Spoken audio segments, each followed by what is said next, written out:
Dios se va a glorificar en tu necesidad. Dios se va a glorificar. Amén. Entonces dígalo conmigo: Dios se va a glorificar en mi casa.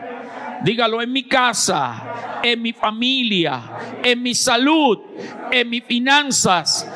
Todo lo que está pasando, diga, es para la gloria de Dios. Amén. Alábalo.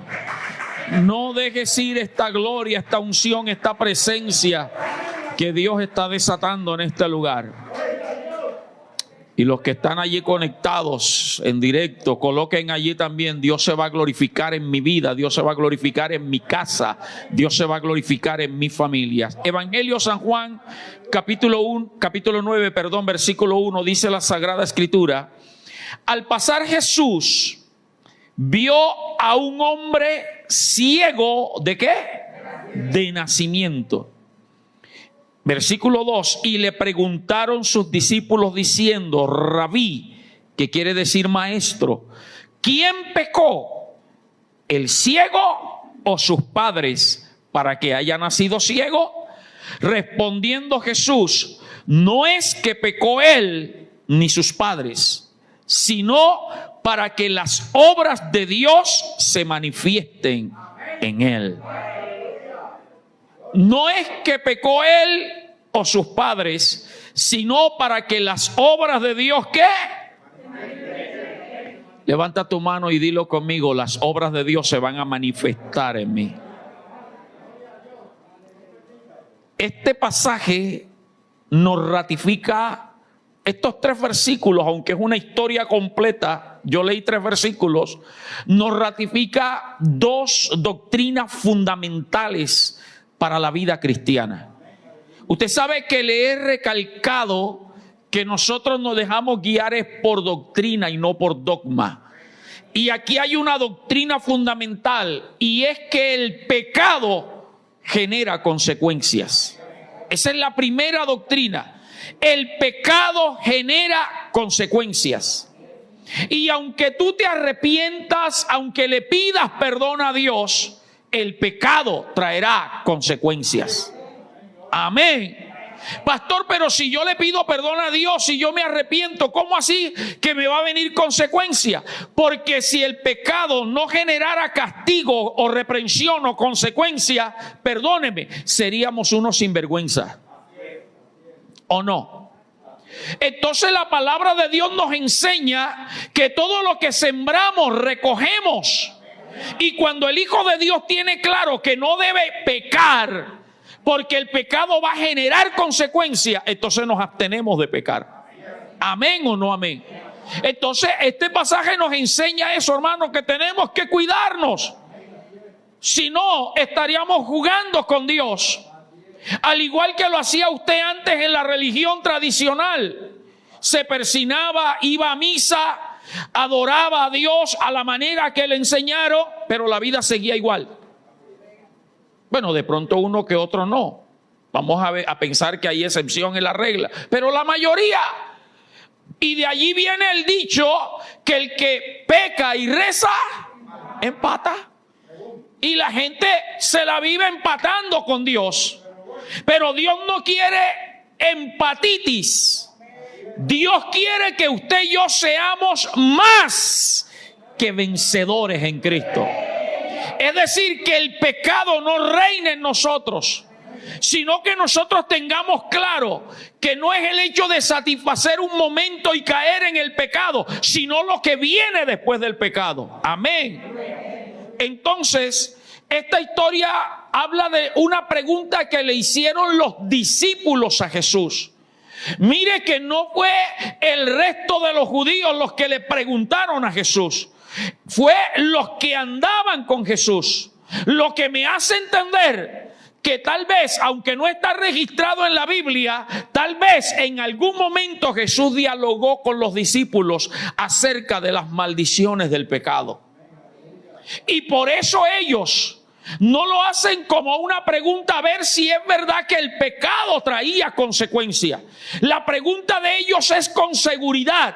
Alguno de los dos tuvo que haber pecado, o el ciego o los papás del ciego. Amén.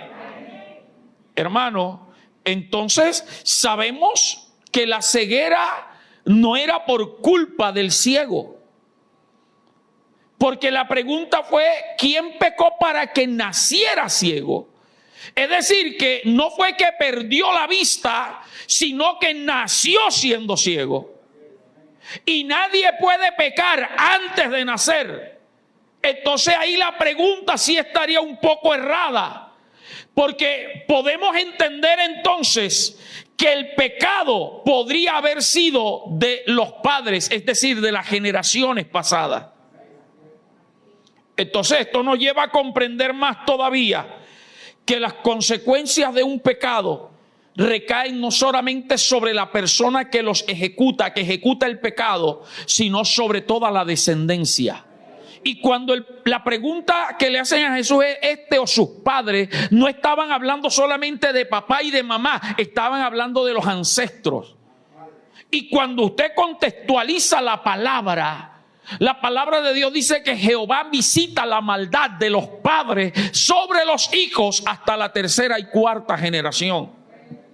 Es decir, que pueden pasar cientos de años antes que un pecado genere consecuencias, pero de que la va a generar, la va a generar.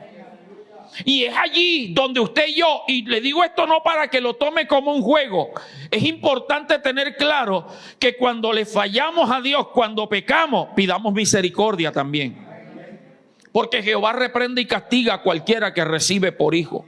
Amén. Entonces tenemos que cuidarnos, pero si por alguna causa caemos en el juego del pecado, que es lo que a Satanás le gusta, no nos olvidemos que no solamente es pedir perdón, sino pedir misericordia.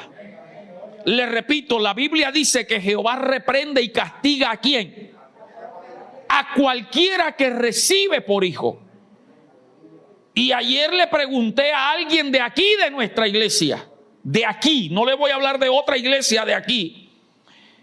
Porque me dijo, yo soy hijo de Dios. Le dije, ¿tú por qué estás seguro que eres hijo de Dios? Se quedó así y me dice, por muchas razones. Digo, dime una.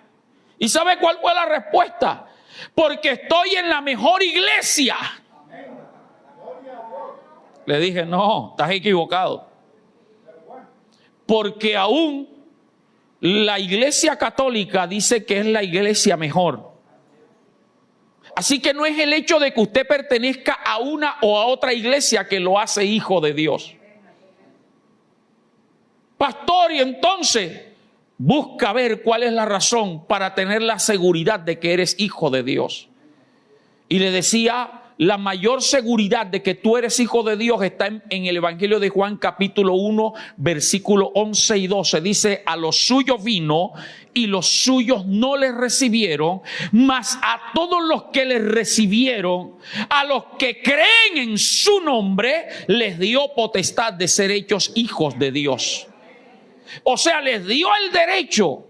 Y usted sabe, en estos días les hablaba, nos han enseñado, le han enseñado a la gente que todos somos hijos de Dios. Todos somos creación de Dios, pero no todos son hijos de Dios. Evangelio de Juan 1:12 dice, mas a los que le recibieron, a los que creen en su nombre. Es decir, que para ser hijo de Dios tengo que recibir a Cristo. Tengo que creer en ese nombre. Creer que en el nombre de Jesús es el único nombre que me puede salvar de la condenación. No es una iglesia, no es una religión, es Jesucristo el que me liberta del pecado. Y luego la Biblia dice que los que son hijos de Dios son guiados por el Espíritu Santo de Dios. Y si el Espíritu Santo es el que gobierna tu vida, Él no te va a guiar a mentir, no te va a guiar a cometer pecado, no te va a guiar a hacer cosas que desagradan a Dios. El Espíritu Santo te va a guiar a orar y a venir a la casa de Dios y a leer la Biblia. Así que esas son las razones. Eso es lo que a mí me da seguridad de que yo soy hijo de Dios, que recibí a Cristo y que creo en ese nombre, que tengo la seguridad de que es el Espíritu Santo el que guía mi vida. Pero hay un tercer texto que dice que el Espíritu de Dios da testimonio a mi espíritu de que yo soy hijo de Dios. Amén. Entonces, si tú y yo somos hijos de Dios, como hijos de Dios tenemos que saber que cada vez que nos torcemos, nos desviamos, van a venir consecuencias a nuestra vida. Amén o no amén. Entonces mire la pregunta que le hacen los discípulos, la gente de cercana. ¿Quién pecó, este o sus padres? Ya descartamos que fue el ciego porque no podía pecar antes de nacer. Quedan los padres. Pero la respuesta de Jesús da a entender que no fue ni él ni los papás. Pero ¿sabe qué es lo bueno? Que Jesús tampoco desestima la pregunta. Jesús le dice, no, eso es falso. El pecado lo paga cada quien. No, Jesús le dice cuál es la razón de la ceguera, pero no niega lo que ellos están preguntando. Dígame a mí si me estoy haciendo entender. Entonces, amado hermano, y te puedo dar contextos de eso, pero quiero avanzar a la segunda doctrina, que es la más importante que quiero tocar hoy. Y es que Dios tiene propósito en todo lo que sucede en nuestra vida. Wow. Alguien levante su mano y diga, Dios tiene propósito en todo lo que estoy viviendo. Y el versículo 3 de Juan capítulo 9, donde leímos, nos da cuál es la razón por la cual este hombre nació ciego. Fue ciego en su niñez, fue ciego en su adolescencia, fue ciego en su juventud. Y ya era un adulto y seguía ciego. O sea, toda una vida de ceguera. ¿Cuál era la razón? Dice Jesús, la última parte. No es que pecó este ni sus padres, sino para que las obras de Dios se manifiesten en él. Es decir, que tantos años de ceguera era para que Dios se glorificara. Tantos años, tanto tiempo tú y yo padeciendo tal vez alguna situación, pero hoy el Espíritu Santo te está diciendo, eso es para yo glorificarme en tu vida. Para eso lo estoy permitiendo. Alaba a Dios. Mire, los que conocemos toda la historia, usted la lee con calma en su casa, es bien bonita. Los fariseos no les agradó el milagro. Los fariseos no les gustó que Jesús lo haya sanado, no por el milagro, sino por el día en que hizo el milagro. Era un sábado. Y para los fariseos el sábado no se podía hacer absolutamente nada. Era sagrado y se molestaron por eso. Y dijeron, ese que te sanó es un pecador porque violó la ley. Hermano, a veces la religiosidad, las tradiciones, las costumbres, lo que nos han enseñado que queremos caminar por allí, no dejan que Dios se manifieste. Pero bendito Dios, que Él quita toda tradición, toda costumbre, y vamos a dejar que Dios sea Dios en nuestra vida. Llegó una época donde, como la mayoría sabe, yo soy cristiano desde que tengo uso de razón. Digo cristiano de verdad. Pero nací en un hogar cristiano, así que conozco los procesos de la iglesia desde mi temprana edad. Y empezaron a surgir libros y enseñanzas, 7 pasos para recibir un milagro. 5 pasos para que Dios te sane. Y entonces como que querían encajonar a Dios en 5 pasos. No, hermano, Dios nunca repite las cosas de la misma manera. Si tú estás esperando que Dios haga un milagro en ti como lo hizo en el otro, te vas a quedar esperando. Mejor deja que Él haga como Él quiera. Y entonces los fariseos se molestaron porque lo sanó un sábado, un sabbat, el día que no se podía hacer nada según ellos. Y fueron donde los papás del ciego y le dijeron, ¿tú sabes quién sanó al ciego? Y los papás, por miedo, porque no podían decir que Jesús era el Cristo porque los expulsaban de la sinagoga, los papás dijeron, Él está grande, Él tiene edad suficiente, pregúntenle a Él quién lo sanó. Entonces te repito, ya era un hombre grande de edad, toda una vida de ceguera, en oscuridad, en tiniebla, pero nació ciego porque Dios tenía un plan con él. Los años que tú llevas en el sufrimiento, bendito Dios, hay un plan contigo y la gloria de Dios se va a manifestar. Alaba a Dios, dale gloria. Pero ¿sabe qué me impresiona de este gran milagro? Es que fue un milagro que nunca se había visto. Yo puedo entender en la historia que antes de este milagro los fariseos habían visto a ciegos recobrar la vista. Hechos por el mismo Jesús y tal vez por otros profetas, conocían la tradición, la historia de que alguien que perdió la vista podía volver a ver, pero alguien que nació ciego nunca se había visto un milagro así. Por favor, colócame el versículo 32. Mire lo que el ciego les dice cuando está conversando con los fariseos. Versículo 32 dice: desde el principio no se ha oído decir que alguno abriese los ojos a uno que nació ciego. Si nació ciego, ciegos se quedaban todos. Pero apareció Cristo para demostrar que Él es capaz de cambiar todas las cosas. ¡Oh, aleluya! Si tú crees que lo tuyo es imposible, que no hay un milagro que anteceda a lo que tú estás esperando, entonces tú vas a ser el primero en decir: Dios me sanó, Dios me proveyó, Dios me liberó. Aunque nadie haya oído hablar de un milagro como eso, tú vas a demostrar que Dios sí lo hizo. Alguien alabe, alguien glorifique a Dios. Nunca se había oído que un ciego de nacimiento viera. Nunca. Hermano, de pronto lo que tú estás pasando, lo que tú estás viviendo, ya Dios lo ha hecho en otro, pero tal vez de la manera que lo va a hacer contigo, tú vas a ser el pionero. Wow, qué bueno que lo entendió la iglesia. Diga conmigo: yo voy a ser el pionero de ese milagro.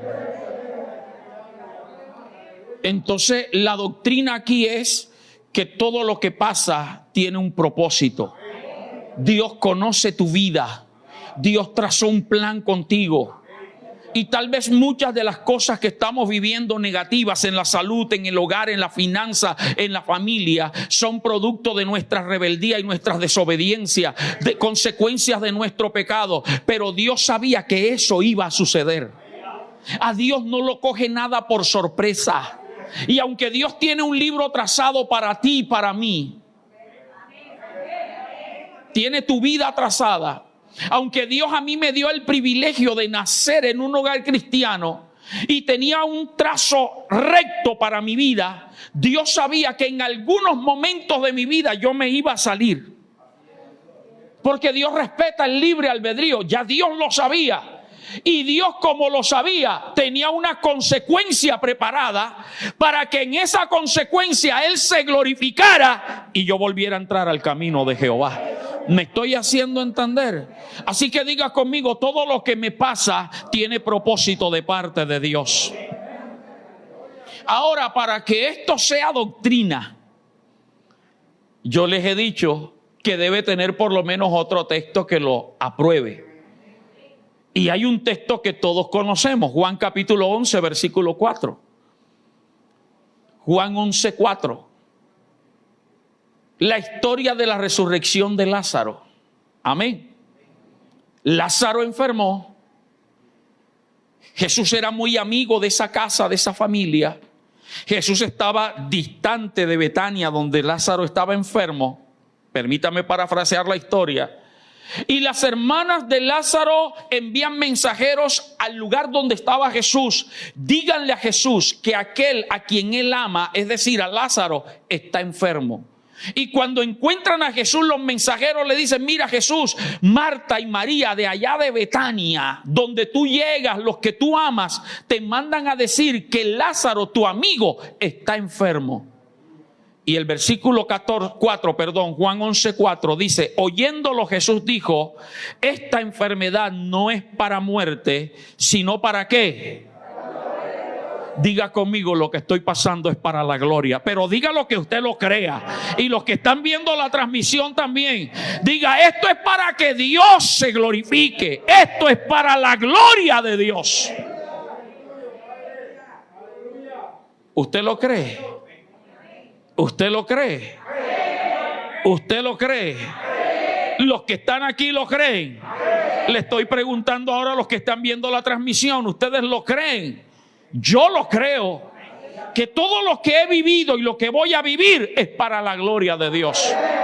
Y para que el Hijo de Dios sea glorificado por ella. Cristo se va a glorificar. Alguien diga amén. Tengámonos ahí en Lázaro un momentito y volvamos al cieguito. El milagro fue único en su especie antes de él. O sea que fue algo extraordinario. Cuando Dios se va a glorificar en tu necesidad, en tu problema que has vivido años con él, es porque Dios va a hacer algo grande y nuevo. Ahora volvamos a Lázaro.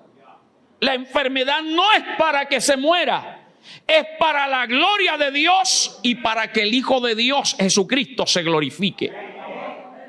Pero Lázaro se murió. O sea, como que quedó allí el asunto.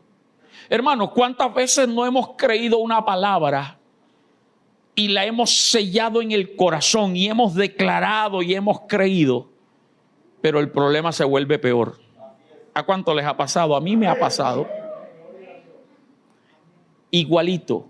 Díganle a Marta y a María que su hermano Lázaro no se va a morir. Dios se va a glorificar. Y Lázaro se murió. Pero sabe una cosa, se los he dicho en otras oportunidades. ¿Qué es más extraordinario?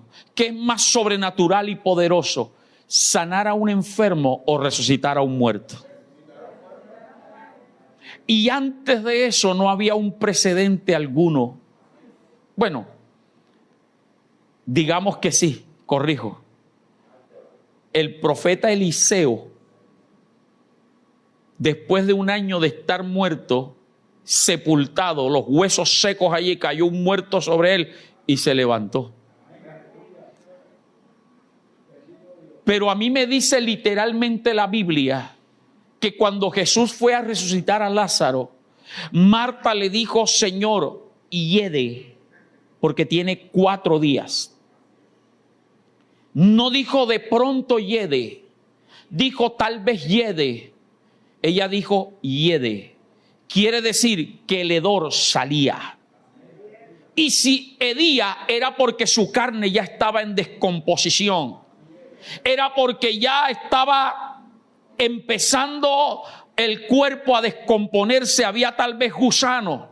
Pero hermano, cuando Cristo se va a glorificar, no importa lo que hieda el problema, no importa lo que esté pasando, no importa lo que los médicos hayan dicho, no importa lo que el marido o los hijos o la mujer diga, cuando Cristo se va a glorificar, Él lo hace de una manera. Alguien alabe a Dios, alguien diga, esto es para la gloria de Dios. Y si todavía queremos otro texto bíblico que nos ratifique que esto es una doctrina, Romanos 8:28. Y sabemos, pero quiero que lo personalice conmigo. Y sabemos que a los que amamos, porque ahí dice a los que aman. Entonces yo me voy a incluir. ¿Cuántos aquí aman a Dios? No de palabra, de corazón. Y el hecho de tú estar aquí en esta noche y de tú estar viendo esta transmisión es porque tú amas a Dios. Entonces, como tú y yo amamos a Dios, tenemos la seguridad que a todos los que aman a Dios, todas las cosas les ayudan a bien. Aunque no lo entendamos, hermano, aunque pensemos que no y no veamos lo bueno por ningún lado, pero Dios se va a glorificar. y de eso Dios va a sacar algo provechoso para tu vida. Entonces, esta doctrina es fundamental. Sí, no nos gusta sufrir, no queremos padecer. Pastor, la Biblia a mí me dice que en Cristo todo es gozo y felicidad. Sí, pero también la Biblia dice, en el mundo tendréis aflicciones. La aflicción hace parte de la esencia humana, porque siempre va a haber gente que te aborrezca, que te odie, que nos odie. Siempre va a haber gente que nos envidie. Siempre va a haber gente que va a lanzar maldiciones contra nosotros, porque tiene envidia de lo que nosotros tenemos. Buscarán brujos para que hagan conjuros contra nosotros. Buscarán la manera de dañarnos. El hombre daña la economía de las ciudades y de los países, y esa crisis va a tocar la vida de los cristianos. La pandemia tocó vidas de cristianos. Pero la Biblia dice, aunque en el mundo tengan aflicción, confíen, yo he vencido al mundo. Y que aunque andes en valle de sombra de muerte, dice Jehová, yo estaré contigo. Él dice, no te dejaré ni te desampararé. Él está dispuesto a librarnos, hermano. Así que no importa, no pierdas la fe, no pierdas la esperanza, porque sería un retroceso al milagro. Cada vez que tú dices, ¿hasta cuándo? Señor, ya no aguanto. Señor, mira, está empeorando. Estás haciendo un retroceso. Hoy Dios te está diciendo, estad quietos, paraos, y vas a ver la gloria de Dios. Alaba a Dios. Entonces, amada iglesia, y los que están viendo la transmisión, estos tres textos que te mencioné, de Juan 9:3, de Juan 11:4 y Romanos 8:28, nos dicen hoy, me dicen a mí, no sé a ti, pero a mí me dicen que las obras, que Dios se va a manifestar en medio de lo que yo estoy viviendo. Me dice que Cristo se va a manifestar en mi crisis. Y me dice que si yo amo a Dios, todo va a resultar en bendición y en victoria. Tenemos que padecer un poco de tiempo, pero la crisis no se compara a la gloria que se va a manifestar. Por la resurrección de Lázaro, mucha gente creyó. Por la sanidad de este ciego, este cieguito creyó y mucha gente creyó. Por lo que tú estás pasando, mucha gente va a creer. Y permíteme hablarte de mi propia vida. En las tres áreas de pronto que más tratamos de cuidar y en las que a veces más sufrimos. En primer lugar, la salud. Hermano, solo yo, mi esposa y los que me vieron salir de mi casa y los que han vivido un cuadro de isquemia, ¿cierto, Merly? Con tu marido, José, solo los que han vivido eso saben lo terrible que es eso. Saber que no podía valerme por mí mismo, no podía caminar, no podía hablar, no podía tomar las cosas con mi mano derecha, tembloroso el cuerpo. Donde hubo la opción médica, gracias a Dios que no lo hicieron, que me hicieron creo que es una tomografía, algo en el cerebro, pero me iban a dar cuchillas en el cerebro para ver los coágulos de sangre que posiblemente tenía en el cerebro. Y la hermana Tere, que pasó por una operación del cerebro, de la cabeza, sabe lo difícil que es eso. Nadie quiere pasar por todo esto, hermano. Pero hoy puedo decir que Dios se glorificó en esa clínica. Hoy puedo decir, gloria al Señor, que Dios me hizo hablar antes del tiempo que los médicos habían señalado. Dios me hizo caminar antes del tiempo y no hubo necesidad de terapias. Solo recibí como 2 veces terapia de una hermana de aquí de la iglesia. Pero ¿sabe cómo era la terapia? Como era en plena cuarentena, era en plena pandemia, cuarentena, me tocaba a mí en el carro irla a buscar al otro extremo de la ciudad o llevarla. Para los médicos yo no debía manejar todavía, pero Dios se glorificó. Por eso hoy puedo testificar, hermano. Como me decía el dueño de la casa donde vivía anteriormente, que tenía 1 año y medio de estar con isquemia y anda todo torcido todavía.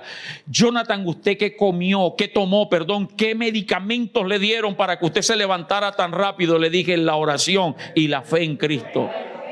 Es decir, que yo hoy puedo decir que estoy vivo en primer lugar, que camino, que hablo y que muevo mi brazo derecho, es porque Cristo se glorificó en medio de eso. Que mi esposa estaba triste, afligida conmigo, mi madre afligida en la casa, pero ella ha testificado varias veces que un día Dios le dijo, esa enfermedad no es para muerte, sino para que el Hijo de Dios sea glorificado. Y hoy puedo decir, Cristo se glorificó en mi salud.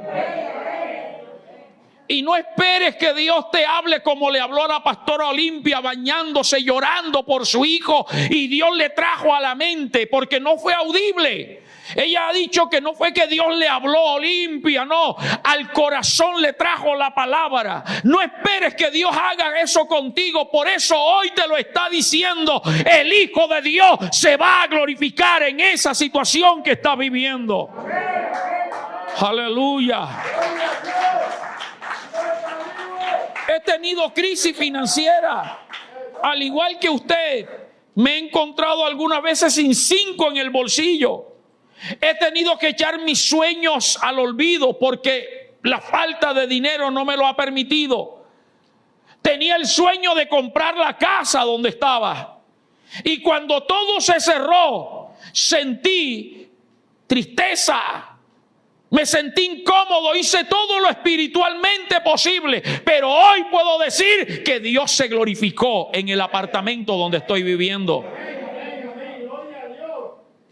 Y si te hablo de mi familia, aunque parezca que no, algunos conocen la historia, en más de una oportunidad estuve a punto de separarme de mi esposa. Porque no es fácil, hermano, y yo creo que todo matrimonio hay un momento donde quiere abandonar la barca. Todo matrimonio, y el que esté libre de pecado que me tire la primera piedra. Y de pronto los que me están viendo, si hay alguien aquí que está recién enamoradito, recién casado, 1, 2, 3, 4 años, gloria a Dios, porque hay algunos que a los meses ya quieren separarse. Si tú a los 3, a los 4 años todavía no has pensado en eso, hermano, va a llegar el momento y ojalá te acuerdes de esto. Precisamente cuando venía con mi hijo, venía hablándole y le decía, mira, nosotros tenemos que ser gente de determinación. ¿Sabe por qué yo no me he separado de mi esposa? Le decía, porque yo hice un pacto con Dios y con ella. Y empecé a hablarle a mi hijo mientras fuimos a recoger a Felipe. Íbamos los dos solos en el auto. Iba hablando, me gusta hablar con mi hijo de esas cosas. Y tuve momentos donde quise separarme, donde no veía cambio en mi esposa, donde no veía el llamado al ministerio en mi esposa. Pero en todo eso Dios se glorificó. Y hoy la veo como Dios la usa en palabra, en consejo, en ministración, en la alabanza. Y digo, Señor, gracias porque en todo tú te glorificas. Amado hermano, si Dios lo ha hecho conmigo, lo va a hacer contigo. Cualquiera que sea tu necesidad, hoy te digo, vas a ver la gloria de Dios. Vas a ver la gloria de Dios. El Hijo de Dios se va a glorificar en ti. Las obras de Dios se van a manifestar en tu casa y en tu familia. ¿Por qué no te pones de pie, por favor?